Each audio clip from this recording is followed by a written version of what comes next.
ఈ phone tapping విషయంలో రేవంత్ రెడ్డి ప్రభుత్వం ఎందుకు నిర్లక్ష్యం వహిస్తుందని అనుకుంటున్నారు మీరు?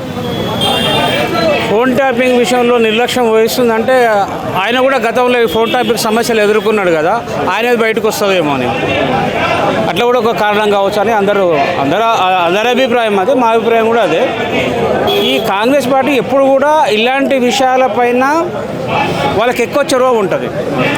ఈ ఫోన్ ట్యాపింగ్ లాంటి పనులు చెయ్యాలి, వాళ్ళు దాంట్లో నైపుణ్యం చెందిన వాళ్ళు, వాళ్ళ విషయాలు కూడా బయటకు వస్తాయి కదా, ఎక్కువ వాళ్ళవే ఉన్నాయి కాబట్టి వాళ్ళే కప్పిపెట్టుకోవడం ఉండడం కోసం ఈ దేశవ్యాప్తంగా ఏం పని చేస్తలేడు, ఇది ఒక పని పెట్టుకున్నాడు ఆయన. ఏం పని లేదు ఆయనకు. 6 గ్యారెంటీలు అన్నాడు. 6 గ్యారెంటీలు ఒక బస్సు గ్యారెంటీ తప్ప ఇంక ఏ గ్యారెంటీ లేవు ఆయన దగ్గర. ఏనికి కూడా చేత కాదు, ఏలేడు కూడా. అది కాకుండా కాకతీయులు ఏలినటువంటి ఒక చిహ్నం ఏదైతే రాష్ట్ర చిహ్నం ఉండేదో అది ఎవరి అభిప్రాయం లేకుండా తెలుసుకోకుండా ప్రజల అభిప్రాయం నిన్న తీసుకున్నటువంటి నిర్ణయాన్ని ప్రజలు వ్యతిరేకిస్తారా సమర్థిస్తారా అనేటువంటి సోయి లేనటువంటి ఒక ముఖ్యమంత్రి. రాష్ట్ర రాచరిక పోకడలకు అవి ఇట్లా కనిపిస్తున్నాయని అందుకే తీసేస్తున్నాం అని చెప్తాను. ఈయన ఏం చేస్తున్నాడు? ఈయనది కూడా అదే పరిస్థితి కదా. మరి రాచరిక పోకడలను ఆయన అనుకున్నప్పుడు మరి ఈయన ఏం చేస్తున్నాడు? ఈయన ఎవరి అభిప్రాయం తీసుకున్నాడు? అఖిలపక్ష పార్టీల అభిప్రాయం తీసుకున్నాడా, లేదా ప్రజల అభిప్రాయం తీసుకున్నాడా? ఒక స్టేట్మెంట్ ఏమన్నా బయటికి ఇచ్చిండా రాష్ట్రానికి, మనం ఇట్లా చేయబోతున్నాం, మరి మీ అభిప్రాయం ఏంటంటే అట్లా ఏమన్నా అభిప్రాయ సేకరణ చేసినా అది కూడా లేదు కదా. ఈయనది కూడా అదే ధోరణి కదా. ఇద్దరు దొందే కదా, మూర్ఖులే కదా.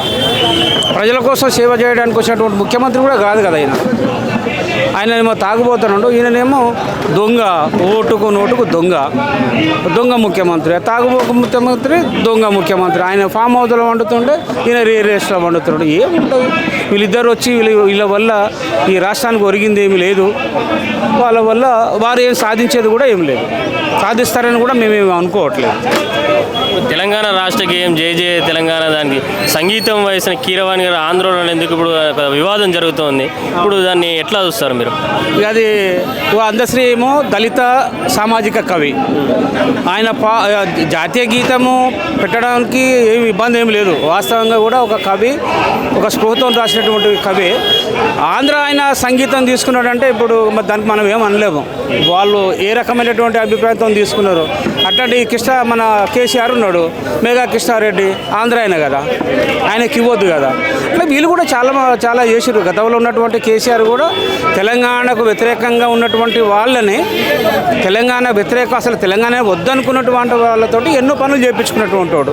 ఈయన అదే చేస్తున్నాడు, ఆయన అదే చేస్తున్నాడు. ఈయన సంగీతం, ఆ కీరవాణి సంగీతంతో రాష్ట్ర అభివృద్ధికి లింక్ ఏముంటుంది? అది తెలంగాణలో కూడా ఎంతోమంది సంగీత కళాకారులు ఉన్నారు.